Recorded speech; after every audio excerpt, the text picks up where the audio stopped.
The president spent the morning tweeting and retweeting other people dozens of times at an almost frenzied pace, opining, in fairly typical for him fashion on how he wants to prosecute President Obama or Obama officials or something, and opining on the free press being the enemy of the people and how terrible MSNBC is and how governors who have better approval ratings from him right now, they stole those approval ratings from him.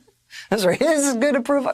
It was more than his usual level of petty and out of control, I would say, just in terms of an average census of how he behaves in public. But today it did actually take on slightly more weight than usual, because while the president literally had only two things on his schedule today. He had an intelligence brief at noon, which is the thing he is often said to skip. And then he had a meeting with Republican senators at 4. Other than that, he had nothing else on his schedule today. And we know from his public online pronouncements that what he really did all day was just tweet, including just tweeting about stuff he apparently saw and liked while he was watching cable TV. The president manifestly not busy today.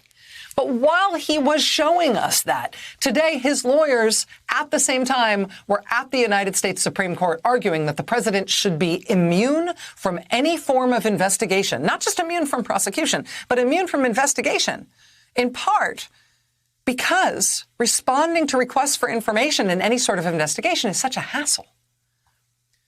The president responding to any effort to get evidence from him would take up his very, very, very valuable time, which, as we saw today, he always spends in very valuable ways. Why isn't it sufficient just to apply ordinary standards? I gather ordinarily, any person gets a subpoena can come in and say it's unduly burdensome. And what counts as unduly burdensome for a doctor who's in the middle of an operation might be very different from a person who's a salesman. And similarly for the president, all the factors you raise could come in under the title unduly burdensome. So why not just go back? Let the president say, I'll show you precisely how this is burdensome. I'm going to spend time, effort, working all these things out, figuring out what they mean, etc.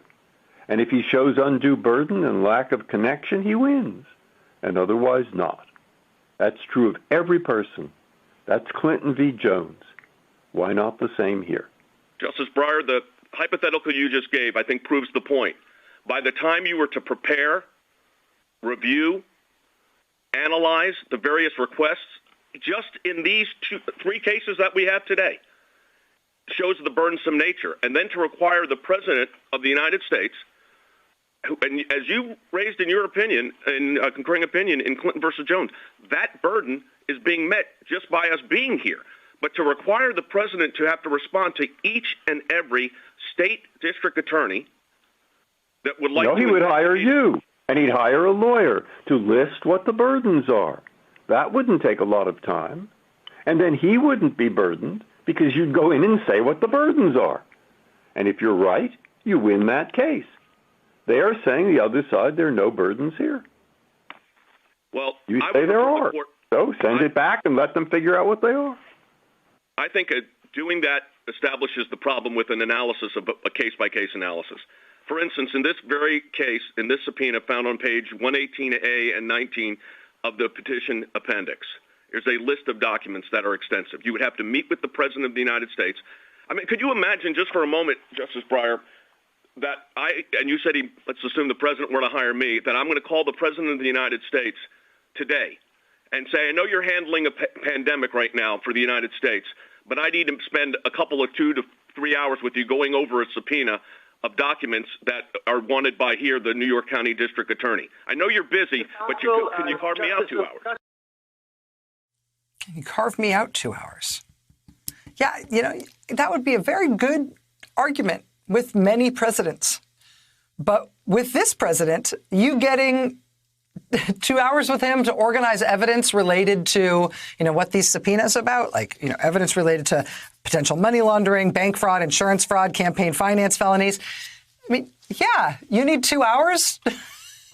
This president could probably afford to give you that time to help organize evidence about serious investigations like that. Given what we know about how he spends his time, including what he put on display about how he spends his time today, yeah, he probably could spare 2 hours with his lawyer to provide evidence.